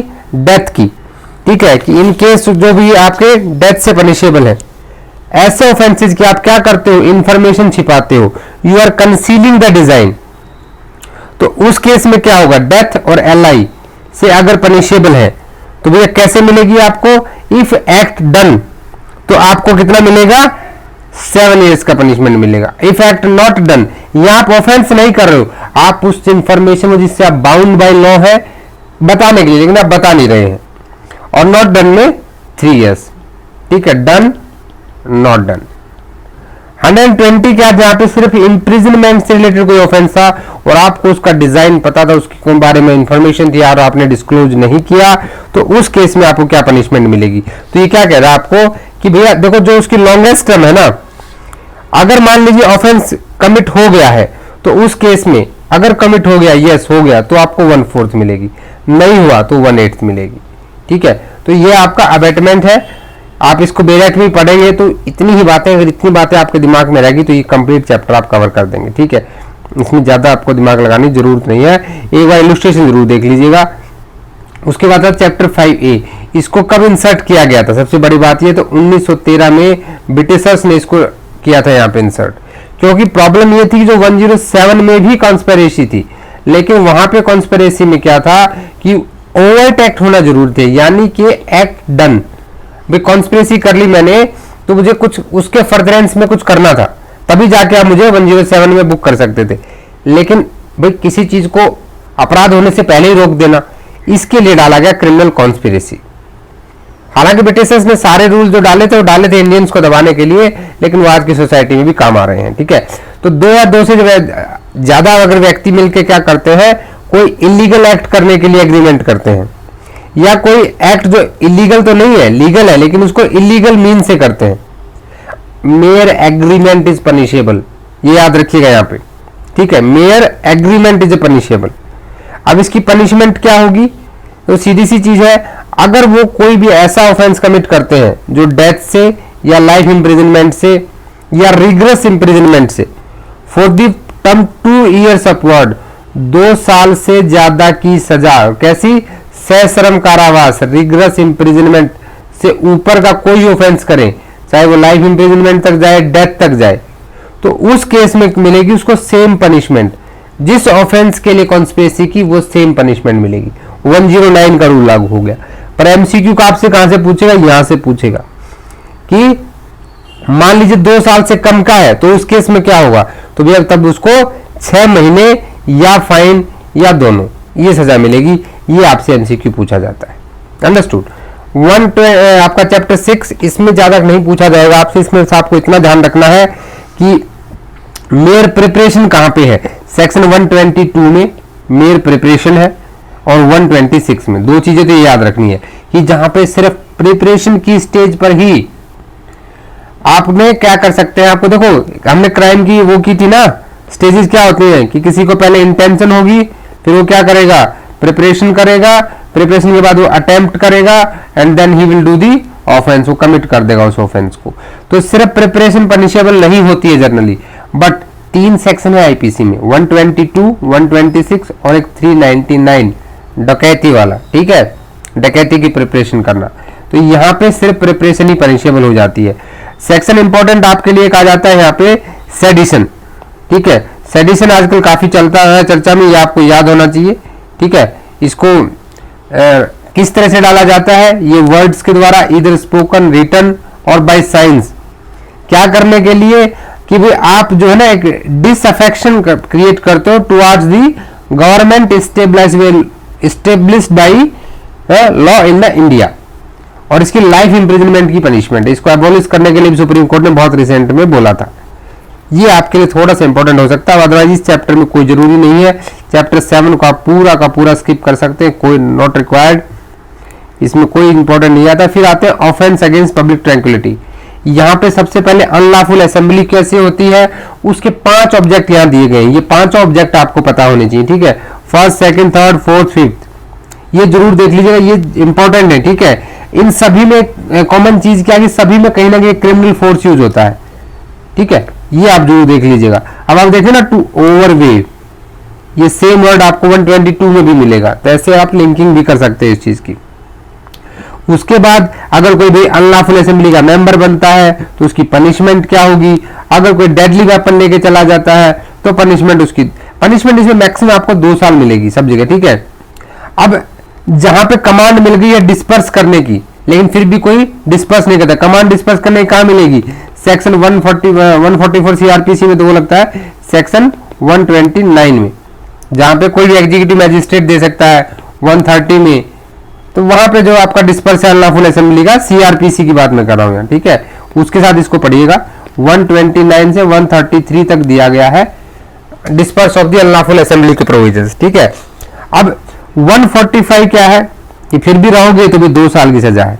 अब 146 इंपॉर्टेंट हो जाता है कि जब भी एक अनलॉफुल असेंबली क्या करती है, फोर्स या वायलेंस यूज करती है, तो उस केस में क्या है, एक कॉमन ऑब्जेक्ट को लेकर, क्योंकि 5 कॉमन ऑब्जेक्ट आपको बताए गए हैं। कॉमन ऑब्जेक्ट कहां डिफाइन है? 149 में हम कॉमन ऑब्जेक्ट के बारे में पढ़ेंगे। ठीक है, पनिशमेंट राइटिंग कितनी होती है? 2 साल होती है विद फाइन। अब मान लीजिए किसी ने जो राइट किए हैं, बलवा किया है, ठीक है, तो बलवे में क्या होगा, उसको कितनी सजा मिलेगी, 3 इयर्स। बाकी सब जगह 2 साल है, 148 में 3 इयर्स है, ये याद रखिएगा, ठीक है। उसके बाद ज्यादा इंपॉर्टेंट नहीं है, 153 को एक बार जरूर देख लीजिएगा, ठीक है। कोई प्रोवोकेशन के थ्रू भाई दंगे बलवा कराना चाहता है, इसमें उल्टा है, एफ्रे का मतलब दंगा होता है और राइट्स का मतलब बलवा होता है। तो जनरल हिंदी में हम राइट्स का मतलब दंगा समझते हैं, ठीक है, ऐसा नहीं है, थोड़ा सा यहाँ उल्टा है। 153A 1969 में ये किया गया कि जब भी कोई ना दो ग्रुप्स के बीच में क्या करता है, religion, race, place of birth, residence, language, इनके आधार पर क्या करते हैं, दो ग्रुप्स के बीच में एनिमिटी क्रिएट करता है। उस एनिमिटी की वजह से क्या होता है भाई, वो वायलेंस होने के चांसेस बढ़ जाते हैं। तो उस केसेस में ऐसे व्यक्ति को 153A में किया जाता है। ये इंडेक्स बेस्ड ही पूछा जाएगा, बस इतना याद रखना आपको कि वैसे 3 साल की सजा है, लेकिन अगर प्लेस ऑफ वर्शिप में करोगे ये काम तो वहां पे ये 5 साल तक हो जाएगी। 153AA जो है, AA आर्म्ड, यानी कि अभी आर्म्स आप लेकर आ गए हो, आप नोइंगली आर्म्स लेकर आते हो किसी जुलूस में, जलसे में, तो आपके ऊपर 153AA लगेगी। 153B क्या है, जहां भारत की प्रभुता अखंडता को आप क्या करते हो, नुकसान पहुंचाते हो। Imputation assertion prejudicial to the national integration, इतना आप याद रखिएगा, ठीक है। उसके बाद क्या है कि ऑनर और ऑक्युपायर ऑफ द लैंड, भाई मेरी जमीन के ऊपर अगर अनलॉफुल असेंबली हो रही है तो मेरी क्या रिस्पॉन्सिबिलिटी होगी, वो बताया गया है। इसके बाद आप सीधे सीधे आ जाइए आप एफरे के ऊपर। हार्बर को एक बार आप देख सकते हैं, ठीक है, हार्बर 52A में डिफाइन है और इसको 216B से डिलीट करके बनाया गया था 1942 में, ये भी याद रखिएगा। 216 में आपको हार्बरिंग मिलेगी, 136 में आपको हार्बरिंग मिलेगी, ठीक है। तो हार्बरिंग का एक अपना अगर लिंकिंग कर पाए तो बड़ी अच्छी है, आप कर लीजिएगा। एफरे क्या होता है कि जब 2 या 2 से अधिक व्यक्ति फाइट करते हैं पब्लिक प्लेस में। अब आपसे क्वेश्चन क्या पूछेगा, थोड़ा ध्यान से सुनिएगा इन बातों। अब आपसे क्वेश्चन पूछेगा कि मान लो भाई 5 से ज्यादा, मोर देन 5 पर्सन, 5 से ज्यादा व्यक्ति क्या करते हैं, किसी बस स्टॉप के ऊपर या पब्लिक प्लेस में एक दूसरे से झगड़ा करने लगते हैं, एक दूसरे से मारपीट करने लगते हैं। तो उन लोगों ने क्या किया है, दे हैव डन राइटिंग और दे हैव डन एफरे। तो आपको लगेगा 5 से ज्यादा अनलॉफुल असेंबली बन गई है तो राइट किया है, नहीं, क्योंकि देखो 5 ऑब्जेक्ट, 5 कॉमन ऑब्जेक्ट हमें याद रखने हैं वो, ठीक है। तो उस केस में दे हैव डन एफरे। ये आप 2 या 2 से अधिक, 2 और मोर पर्सन, मिनिमम 2 चाहिए या मिनिमम 5 चाहिए अनलॉफुल असेंबली में, तो ये याद रखिएगा। और इसके पनिशमेंट कई बार पूछ लेता है, तो 1 महीना और 100 रुपए तक का फाइन, ये दोनों। अभी आते हैं नेक्स्ट चैप्टर पे, offence by relating to the public servant. अब देखो इसमें 161 से 165 तक सारे रिपील हो गए हैं, क्योंकि जो आपका एंटी करप्शन एक्ट आया था, प्रिवेंशन ऑफ करप्शन एक्ट 1988, उसके तहत सबको हटा दिया गया है। अब जो पूछा जाता है, देखिए 166 में क्या है कि जब कोई पब्लिक सर्वेंट क्या है, डिसऑबे करता है लॉ को, किस वजह से, कि किसी को मैं नुकसान पहुंचाऊं, ठीक है, कोई ऐसी रिपोर्ट बनाता है, उसको कुछ ऐसा करता है कि भाई FIR नहीं लिखता है, तो इस चीज के लिए थोड़ा स्पेशली डाला गया 166A। 166A क्या कहता है कि मान लो, सबसे पहले मैं FIR की बात करूंगा, 166AC, कि जब कोई महिला कहीं FIR लिखवाने आती है अंडर सेक्शन 154 ऑफ CRPC, और वहां पे क्या करता है, वो मना कर देता है, और किसमें थी वो, कॉग्निजेबल ऑफेंस के रिलेटेड 326AB एसिड अटैक के दोनों सेक्शंस, 354B और 354B और 370A रेप के सारे केसेस, यानी महिलाओं के विरुद्ध होने वाले अपराध है मैक्सिमम यहाँ पे, तो उसको भैया 2 साल तक की सजा हो सकती है यहाँ पे। 166B को 357C CRPC से पढ़िए आप। 357 किसकी बात करता है, कंपनसेशन की बात करता है, यानी कि कहीं पे अगर ऐसा कोई विक्टिम है जो एसिड अटैक का है, रेप का है, उस महिला का क्या करता, कोई let it be public private, ठीक है, आपको Lakshmi versus union of India case याद होगा, अगर उनका क्या करता है, इलाज नहीं करता है, तो भैया वो चाहे बोले कि हम तो प्राइवेट है, पहले पैसा दो तभी इलाज करेंगे, ऐसा नहीं कह सकते हैं। उनको 1 साल तक की सजा और फाइन और बहुत मिल सकता है यहाँ पे, ठीक है। इसके बाद यहाँ पे आ जाइए कि कोई भी अगर पब्लिक सर्वेंट अनलॉफुल इंगेज करता है ट्रेड में, इसको मैं क्यों बता रहा हूं, क्योंकि जब आप पुलिस एक्ट भी पढ़ेंगे, यूपी पुलिस एक्ट भी आप पढ़ेंगे 1861, ये भी आपके सिलेबस में है, तो इसको कनेक्ट कर लीजिएगा section 10 of UP police act से। वहां पर भी कोई एक्स्ट्रा एम्प्लॉयमेंट आप नहीं कर सकते without permission of DGP, DG come IG, understood. तो ये थोड़ा सा याद रखिएगा आप। अब पर्सोनेटिंग अ पब्लिक सर्वेंट, भाई कोई नकली पुलिस वाला बन के घूम रहा है, ठीक है, नकली वियर्स और बैजेस लगाए घूम रहा है, वो सब यहां पनिशेबल हो जाएगा। अब जो चैप्टर 9A है, ये 1920 में जब आप रोलेट एक्ट वगैरह है तो उस टाइम काफी हिस्ट्री अगर आप पढ़ेंगे तो चल रहा था कि इंडियंस को भी पार्टिसिपेट कराया जाए इलेक्शंस में। मुस्लिम्स कह रहे थे कि हमें अलग से हमारी सीट दी जाए, मुस्लिम लीग की डिमांड थी। तो इस तरह से चल के काफी दिन से डिस्प्यूट चल रहा था। तो ये इलेक्शन से रिलेटेड एक कुछ ऑफेंस यहाँ पे इंसर्ट किए, पूरा चैप्टर इंसर्ट किया गया 171A से लेके 171I तक। पहली चीज तो कब इंसर्ट हुआ? 1920 में इंसर्ट हुआ। देखिए ए में क्या है, दो डेफिनेशन है, बी में ब्राइबरी है, और 171 का जब आप पढ़ेंगे आगे जाके डी, तो वहां पे इसकी पनिशमेंट दे रखी है, ठीक है। अब ब्राइबरी के बाद अनड्यू इन्फ्लुएंस अगर कोई करता है, सॉरी डी में नहीं, इसकी पनिशमेंट ई में है, 171 ई में पनिशमेंट है। और पर्सोनेशन एट इलेक्शन, तो जब 171C और 171D इन दोनों की कंबाइंड पनिशमेंट दी गई है 171F के अंदर, ठीक है। ई में पनिशमेंट फॉर ब्राइबरी, एफ में punishment for the personation of an election. G कहता है false statement in connection with an election, election के चक्कर में कोई फॉल्स स्टेटमेंट आपने दे दी। एच कहता है illegal payments in connection with an election, और एच आई है failure to keep the election accounts. बस थोड़ा सा ना इसको इंडेक्स बेस दिमाग में रखेंगे तो काफी है। नेक्स्ट आता है contempt of lawful authority of the public servant. भाई पब्लिक सर्वेंट ने आपको बुलाया, आप नहीं गए, सबसे पहले कौन बुलाएगा? कोर्ट ने आपको सम्मन भेजा, आपने सर्विस अवॉइड कर दी। फिर क्या है कि आप उसको सम्मन की सर्विस को सेल्फ पे, पहले तो आप बचते रहे, फिर आपने किसी तरह से प्रिवेंट कर दिया उसकी सजा। फिर क्या है कि चलो किसी तरह सम्मन तो ले लिया आपने, लेकिन आप जाने से मना करो, नहीं गए आप, सम्मन का डिसओबे कर दिया आपने। 174A non appearance in response of proclamation कहां होता है? सेक्शन 82। आपकी क्या है, जब आपको भगोड़ा घोषित कर देता है कोई, 30 दिन का समय दिया जाता है, प्रोक्लेमेशन इशू होता है, प्रोक्लेमेशन ऑफेंडर, उसके बाद उसको घोषित करते हैं। तो अब प्रोक्लेमेशन इशू हो गया, चिपका दिया गया, गांव में मुनादी करा दी गई, न्यूज़पेपर में निकलवा दिया गया, फिर भी बंदा नहीं जाता तो 174A लगेगा और 7 साल तक की सजा का प्रावधान है यहाँ पे, ये थोड़ा सा ध्यान दीजिएगा। 175 क्या है कि जहां पे कोई डॉक्यूमेंट मंगाया किसी ने, सेक्शन 91 ऑफ CRPC, लिंक करते रहना इस तरह चीजों को। जब आपको कोर्ट वहां पे सम्मन भेजता है कोई डॉक्यूमेंट प्रोड्यूस करने के लिए, पब्लिक ऑफिसर यानी कि पुलिस वाला आपको क्या देता है, पब्लिक सर्वेंट आपको देता है एक नोटिस, रिटन ऑर्डर लिखा गया है, वहां पे सम्मन नहीं लिखा गया है, पुलिस वाला सम्मन नहीं इशू करता। तो ये छोटी छोटी माइन्यूट चीजों में ध्यान दिया करें।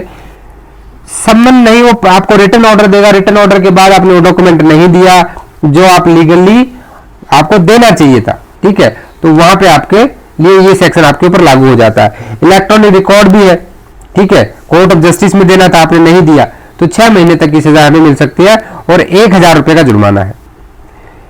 अब इलस्ट्रेशन देखिए, A B legally bound to produce a document before the district court, intentionally omit to produce the same.